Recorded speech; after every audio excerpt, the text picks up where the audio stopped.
And it's pretty simple, the questions, but it's pretty important that you listen to exact words that I'm going to use.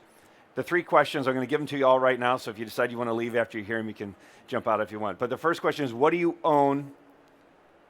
Why do you own it? And when was the last time you took a look at it? What do you own? I don't care what you bought.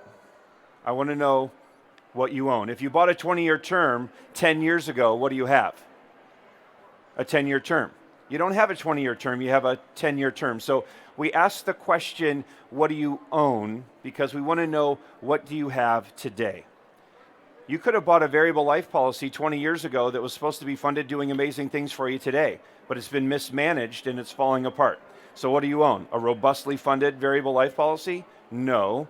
You own a failing policy that needs to be reviewed.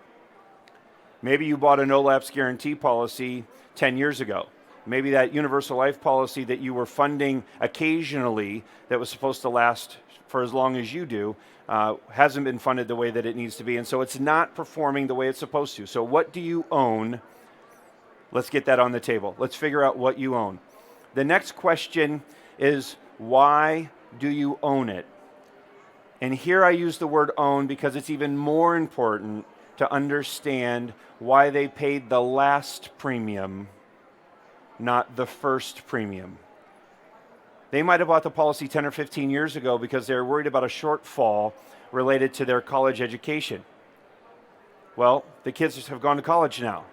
They don't have that shortfall. So the reason they bought the insurance is probably very different than the reason that they currently own the insurance.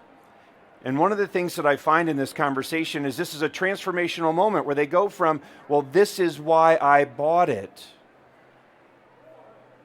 to, oh, this is why I own it. It renews their commitment to the policy as it stands in their life today. And I think the more we get folks to renew that commitment each and every year when they're making that premium payment, the more likely they continue the program, the more likely they are to pay the next premium without having to resell the design that you put in place for them back in the beginning, or the real need that they have for it. So we start out by asking what they own, so when we move into the conversation about why do they own it, we have a much better understanding of, well, what should really be done. If they bought it 10 years ago because they wanted to protect their income related to their spouse, and now they're divorced, they might not have that desire. Or maybe the divorce decree says they have to have it. And so now it's a different reason for owning it. It's not motivated out of necessarily love. It's now motivated out of, the legal requirement. So those ideas start to play into understanding, do they have the right product? Is it owned the right way? Are the beneficiaries set up properly? Because why we own it starts to drive those deeper questions that you can develop. And then pretty simply, when was the last time you took a look at it?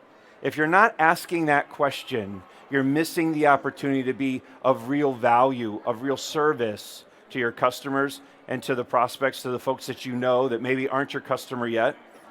How many times do people buy their life insurance policy, take that plastic thing it's delivered in, or maybe not even a plastic thing anymore, just the stapled set of papers, and they put it in the file folder, they drop it in the drawer, and they never come back to it?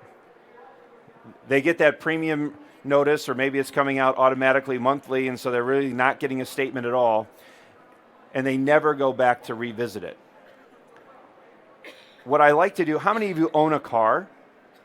How many own a car? Okay. I'm going to pick on Rob, since that's somebody I know in the audience. Rob, how many cars in your household? 4 cars in your household. What's the oldest car in your household? 2007. What's the newest car in your household? 2017. So it's safe to say that 4 times in the last 10 years, you've evaluated what your needs are for you and your family. You've gone out to the market and evaluated what the alternatives were. And 4 times in the last 10 years, you've made a buying or leasing decision about what vehicle makes the most sense for your family.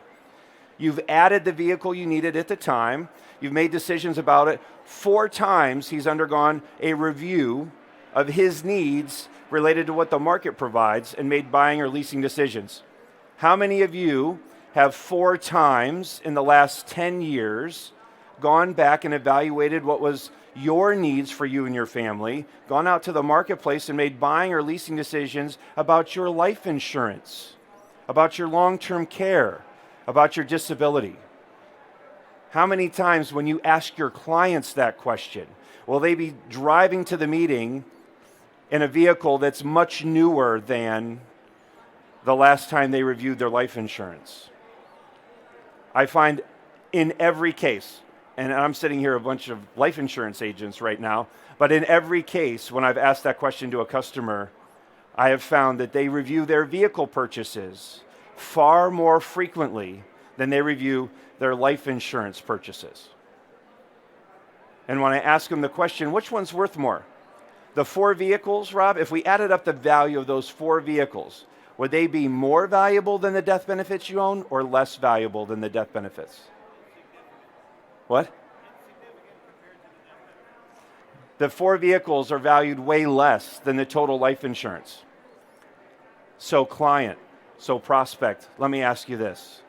Since you're willing to spend so much time on something that's worth so much less, don't we owe it to the ones that you love to spend just a little bit more time on something that's worth so much more to all those you care so much about?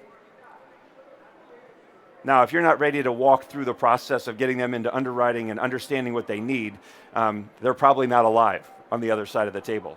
Their heart's probably not beating enough in order to really work it through. But we start with asking, what do you own?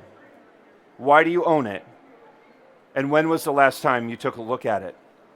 And in that, when was the last time you took a look at it, you can easily pivot to the conversation about a car.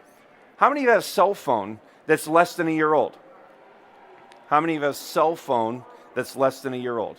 Yeah. How many have one that's less than 2 years old? Everybody, right? Pretty much. If you ask it on cell phones, every single person sitting in front of you has a newer cell phone than they do a life insurance policy, unless you just sold it to them.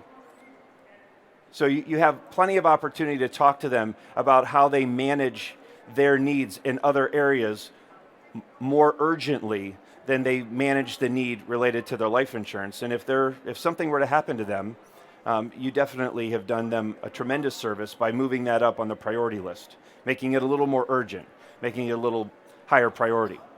So the 3 questions: what do you own? Why do you own it? When was the last time you took a look at it? Find the thing that you can use in common. I use cars and phones because just about every one of my customers has a car and a phone. They're comfortable making buying or leasing decisions about cars and phones. And so I make insurance that same thing, something they're comfortable to make buying and leasing decisions about. That's my advice for you today. I don't think I've used up anywhere near the amount of time, so I can answer any question you have if anybody has one. Anyone?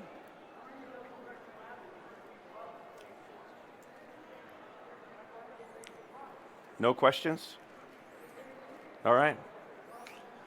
Well, that's all I got for you. It didn't take 20 minutes, so you guys have time to, talk amongst yourselves.